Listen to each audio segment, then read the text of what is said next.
시청자 여러분 안녕하세요. 육아포커스 이보연입니다. 나이가 들수록 뇌도 늙지만 평소에 뇌 효율을 높이는 방법을 익혀두면 나이 들어서도 빠릿빠릿한 두뇌를 자랑할 수 있습니다.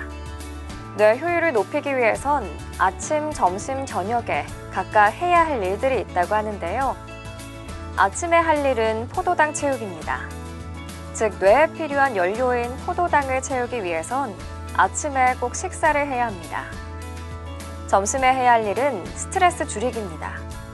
어느 정도의 스트레스는 뇌를 각성시키는 순기능을 하지만 스트레스가 심해지면 오히려 뇌 기능이 떨어집니다. 스트레스 해소를 위해 점심 식사 후 간단한 산책이 도움됩니다.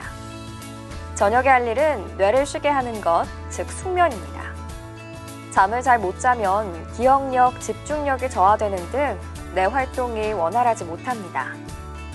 우리의 뇌 효율을 높이기 위해 아침, 점심, 저녁에 할 일 지켜나가 보면 어떨까요? 3월 5일 육아포커스 시작하겠습니다.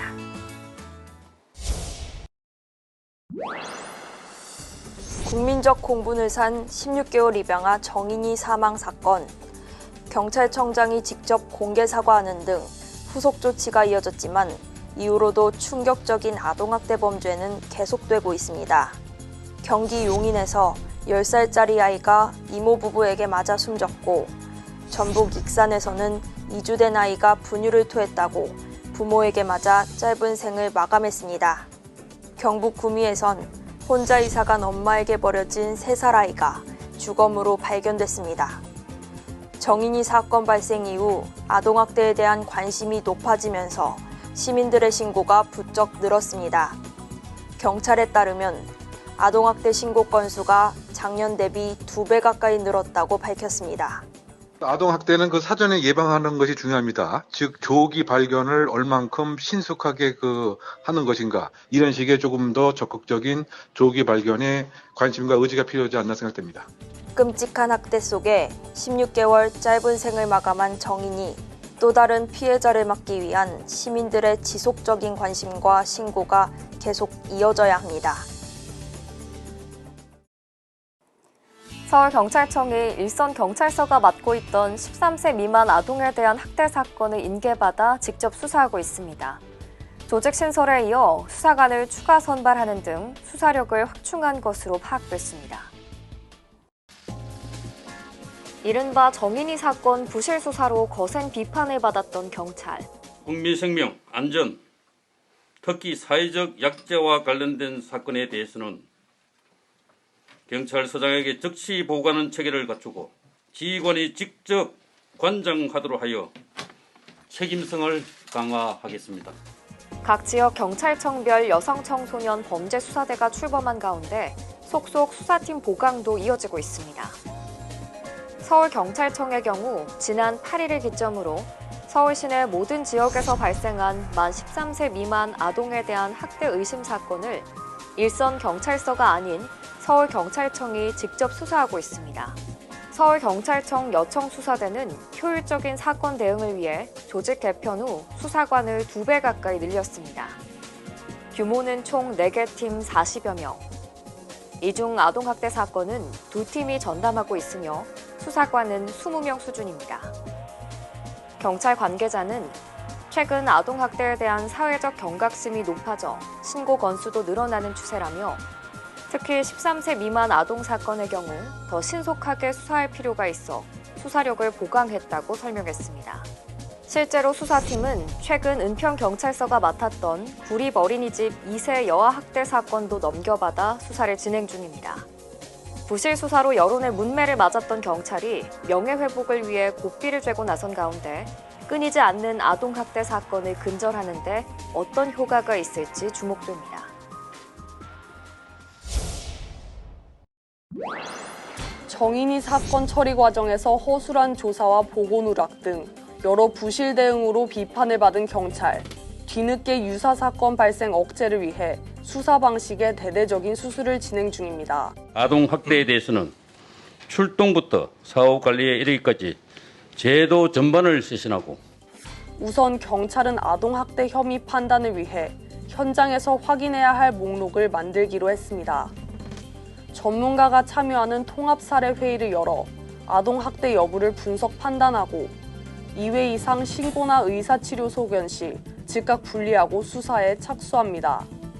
아동 학대 사건 발생 시엔 매일 전수 합동 조사도 이루어집니다. 매일 신고자, 가해자, 피해자에 대해서 주간 부서 과장 중심으로 확인을 하고 또 필요한 경우에는 서장 지방청까지 보고해서 특히 잔혹한 학대 사건에 대해서는 살인죄 적용과 가해자 신상 공개도 적극 검토할 방침입니다. 경찰 관계자는 아동 학대가 살인에 준하는 중범죄라는 인식이 생길 수 있도록 노력할 것이라고 말했습니다. 또 학대 전담 경찰들이 소송에 휘말리지 않도록 법적 보호 장치를 마련하고 유능한 수사관 유입을 위한 특진 사례도 활성화하겠다고 밝혔습니다.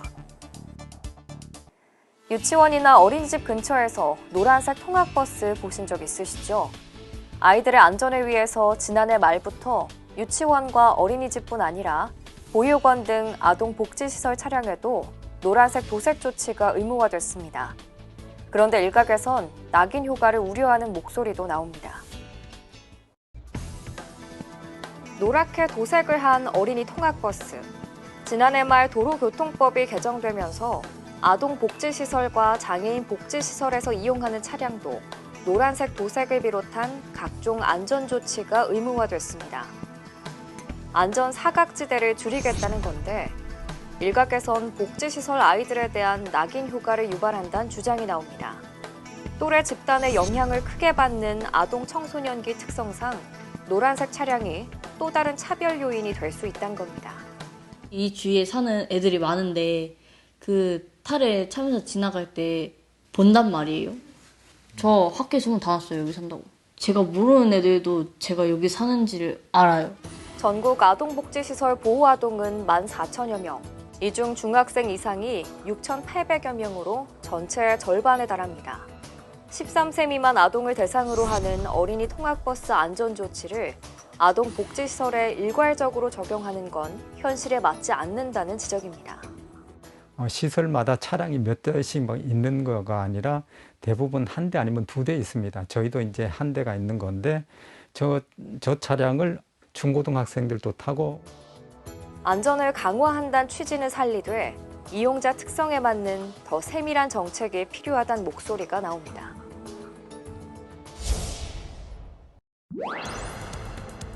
프로배구 이다영, 이재영 쌍둥이 자매가 학창시절 저지른 폭력 행위가 공개되면서 학교 폭력에 대한 논란이 커지고 있습니다. 경찰이 학교 폭력 전담 경찰관 SPO 제도를 운영하고 있지만 여전히 매년 10,000명 넘게 학교 폭력에 연루되고 있습니다. 경찰에 따르면 SPO 제도가 운영되기 시작한 2012년부터 8년간 초중 고교 포함 학폭 가해자는 연평균 15,000여 명 수준. SPO 제도 운영 직후 숫자가 감소했지만 시간이 지나면서 학교급별로 다시 증가세가 나타나기도 하고 있습니다. 특히 초등학생 가해자의 경우 다시 늘어나는 추세입니다. 자아 형성이 상대적으로 느린 초등학생들이 맞벌이 가정 증가로 주변의 관심에서 멀어지고 폭력적인 콘텐츠 등에 노출되는 빈도가 늘어나는 점이 원인으로 풀이됩니다. 과거에 비해서 자유분방하게 자녀를 양육하고 있고 또 컴퓨터 게임 같은 콘텐츠를 접하면서 폭력을 좀 재미와 게임으로 즐기는 분위기가 생겼기 때문에 그런 것들이 하나의 요인이 되는 것으로 보입니다.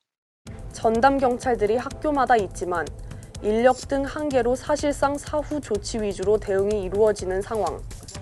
전문가들은 가정 내 아이들에 대한 모니터링과 학교 내 인권 교육, 늘어나고 있는 폭력적 영상 콘텐츠 등에 대한 규제가 동반돼야 한다고 지적합니다.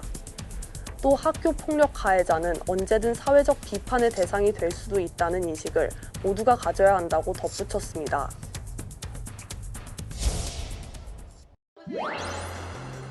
코로나19 확산 이후 집에 머무는 시간이 부쩍 늘어난 아이들. 거실에서 뛰어다니면 소음 피해는 고스란히 아랫집에 전달됩니다. 한국환경공단에 따르면 지난해 층간소음 상담 접수 건수는 42,000여 건으로 전년 대비 60%나 늘었습니다. 이 때문에 온라인 쇼핑몰에선 소음 방지용 물품 구입이 크게 늘었습니다. 귀에 꽂는 소음 방지 귀마개 매출은 무려 122% 급증했고 필요할 때 펼쳐서 쓰는 롤매트는 95%, 실내 슬리퍼와 러그는 각각 86%, 15%씩 매출이 늘었습니다. 가구는 직접 보고 사야 한다는 관념도 깨지고 있습니다. 지난해 가구 판매액이 사상 처음 10조 원을 넘었는데 그 주동력은 온라인 구매였던 겁니다. 재택근무가 늘자 오래됐거나 불편했던 제품들을 많이 교체한 영향입니다. 최근 재택근무가 늘면서 화상회의 때 배경이 예쁘게 만들어줄 수 있는 캠테리어 상품의 수요가 늘고 있고요. 층간소음 방지 상품의 구매도 꾸준히 증가하고 있습니다. 전문가들은 코로나 사태로 집이 단순 주거 공간을 넘어 업무 오락 공간으로도 기능하면서 이 같은 추세가 심화할 것으로 전망합니다. 집의 분위기가 전에보다도 좀 더 내가 일하기 좋고 쾌적하고 쉴 수 있는 그런 공간으로 변하고 있다는 사실이고요. 이런 쪽의 산업이나 서비스에 대한 경제적인 거래가 많이 확장될 것이다 이렇게 생각을 합니다. 길어지는 집콕 생활은 이제 가게의 소비 구조도 이렇게 바꿔놓고 있습니다.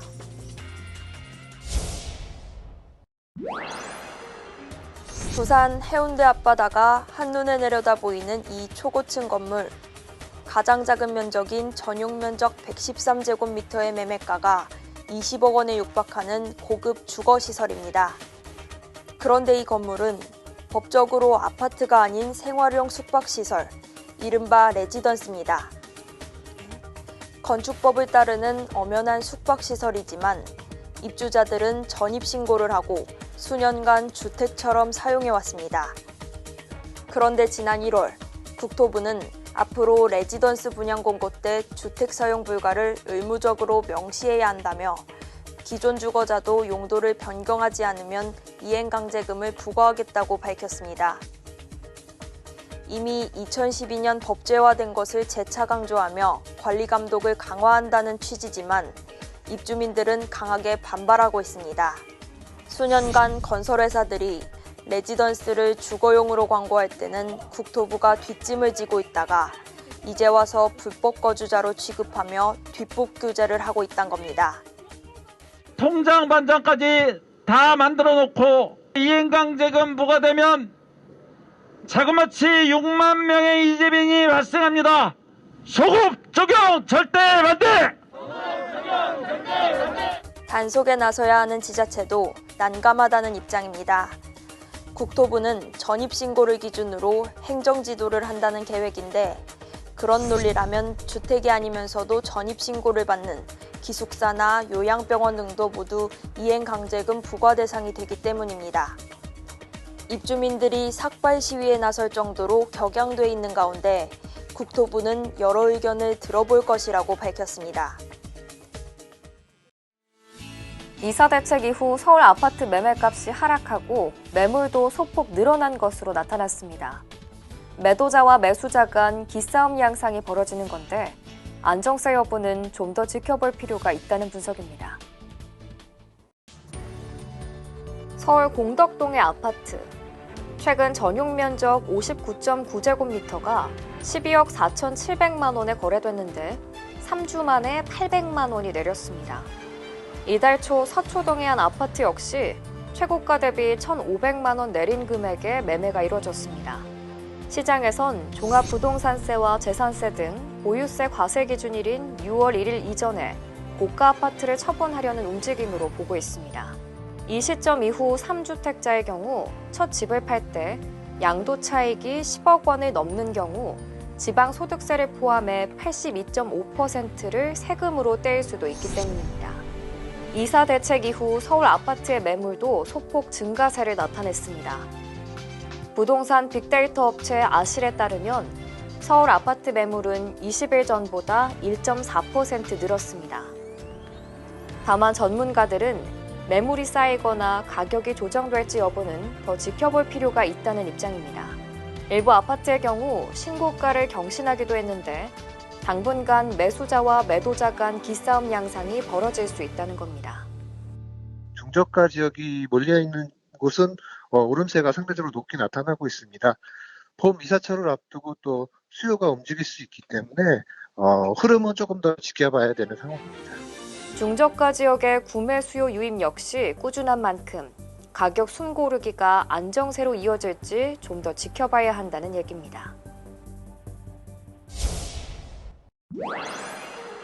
서울 시내 대형마트에 마련된 친환경 세제 리필 자판기입니다.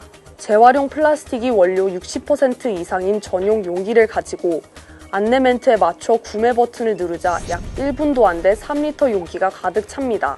충전 가격은 기존 제품보다 최대 39% 저렴해 소비자들의 반응도 좋습니다. 환경 문제의 경각심을 가지고 친환경 소비에 동참하는 소비자들이 늘어남에 따라 세제 리필 매장 이용객 수도 1월 기준 지난해 8월 대비 80%가량 증가했습니다.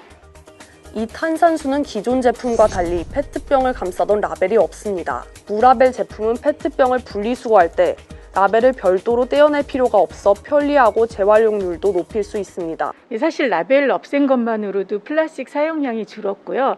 또한 저희가 페트병 경량화도 함께 진행을 했어요. 그래서 연간 약 445톤의 플라스틱이 절감될 것으로 기대하고 있습니다. 앞으로도 무라벨 제품을 저희가 더욱더 확대해 나갈 예정입니다. 다른 소비재 업체들도 빨대 없이 음료를 마실 수 있도록 컵 뚜껑을 바꾸거나 종이 빨대나 컵, 그리고 액체 형태의 아이스팩을 이용하는 등 플라스틱 줄이기에 동참하고 있습니다. 이번 순서는 육아에 관한 알쏭달쏭한 궁금증을 전문가를 통해 풀어보는 알쏭달쏭 육아 상식입니다. 아이를 키우다 보면 갑자기 열이 나서 애태우신 적 많으실 겁니다. 오늘은 아이들이 열이 나는 경우에 대한 궁금증 풀어보도록 하겠습니다.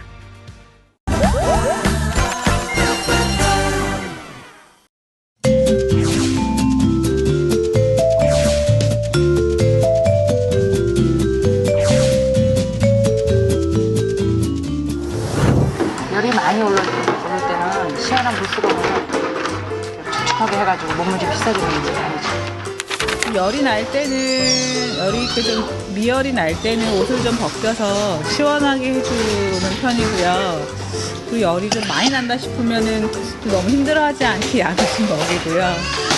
그리고 좀 감기 걸렸을 때는 뭐 병원에 가는 것도 좋겠지만 그 전에 일단은 물을 좀 많이 먹고 푹 쉬게 하는 게 제일 좋은 것 같더라고요. 아무리 좀 병원에 가서 약을 먹더라도 그렇게 해야지 좀 같이 병행을 해줘야 빨리 낫는 것 같아서 물 많이 먹이고 그다음에 푹 쉬게 하고 너무 흥분해서 놀지 않게 하고 그러고 있어요. 심하지 않을 때는요, 그냥 물수건 같은 걸로 계속 닦아주고요. 몸 최대한 시원하게 해주고, 옷 가장 얇게 입히고, 그런 식으로 하고 있어요. 옷을 다 벗기고요. 가죽수건으로 물을 미지근한 물 적셔서 팔다리, 뭐 가랭이나 뭐 이런 데를 닦아주고 우선 선선하게 해줘요. 그러고 나서 뭐 약을 먹인다든지 뭐.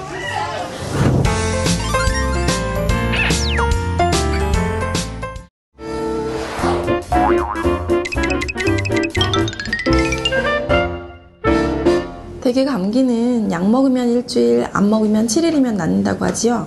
하지만 한 번 걸리면 증상도 심하면서 10일 이상 가는 경우가 흔하거나 감기가 나을 만하면 또 감기에 걸리다 보니 한 달에 반 이상을 감기로 앓게 될 때 잦은 감기, 즉 감기를 달고 산다고 표현합니다. 아이가 잦은 감기나 합병증 등으로 오래가는 감기를 앓는 것은 모두 아이의 면역력의 저하 때문입니다. 감기에 좋은 음식이나 면역력을 높이는 음식들은 어떤 게 있나요? 감기 증상에 따라 꿀이나 도라지, 배 중탕, 생강차, 진피차, 비타민C가 풍부한 감잎차 등을 자주 마셔주는 것이 감기 증상에 도움이 됩니다. 면역력을 높이는 음식으로는 발효식품인 김치, 된장, 청국장 등과 요구르트와 유산균 등이 장내 환경을 개선하고 면역력을 높여줄 수 있습니다. 보리, 현미, 수수, 기장, 메밀 등의 껍질 있는 잡곡과 녹황색 채소인 호박, 당근, 토마토, 시금치, 파프리카는 섬유질과 비타민, 미네랄이 풍부해서 면역 증강에 효과가 좋습니다.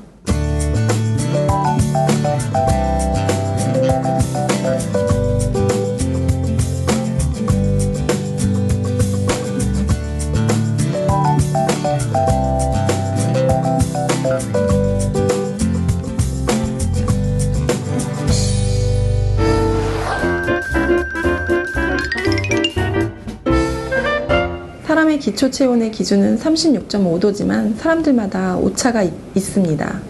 따라서 평소 아이의 컨디션이 좋을 때 평균 체온을 미리 알아두고 평균 체온보다 1도 이상 높다면 열이 있다고 판단해서 관심을 가지고 대응해야 합니다. 체온을 잴 때는 반드시 체온계로 재야 하며 어린이의 체온은 항문으로 재는 것이 가장 정확합니다. 아이의 평균 체온보다 2도 이상 높을 때는 고열로 볼 수 있으며 대개는 38.5도 이상이면 고열로 볼 수 있습니다. 만약에 41도 이상이면 응급실로 가는 것이 좋습니다. 가정에서 열 내릴 수 있는 방법이 뭐가 있나요? 열이 나는 이유는 침입한 바이러스의 활동력을 낮추고 증식을 억제하기 위해 면역 방어 기전이 작동되어서입니다. 무조건 해열제를 먹이고 볼 것이 아니라 38에서 39도 정도의 온수에 반신욕을 시켜서 발안을 유도하고 배변이 어려울 경우에는 항문을 면봉 등으로 자극하여 배변을 유도합니다. 열이 잘 발산될 수 있도록 복부와 팔다리를 체간에서 바깥으로 마사지해서 주물러 주는 것도 도움이 됩니다. 이때 가장 많이 필요한 것은 수분이므로 충분한 수분 보충을 수시로 해주면서 열이 자연적으로 떨어질 수 있도록 도와줍니다.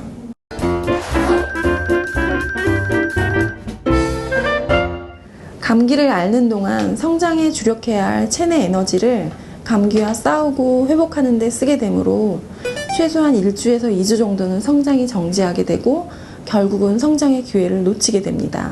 우리 아이가 연이어 감기에 걸리게 되면 결국 성장의 공백을 메우지 못하고 성장할 시기를 반복적으로 놓치게 되니까 건강한 아이들보다 몸집이 작고 왜소한 아이로 자라게 될 수 있습니다.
고용노동부 소식입니다.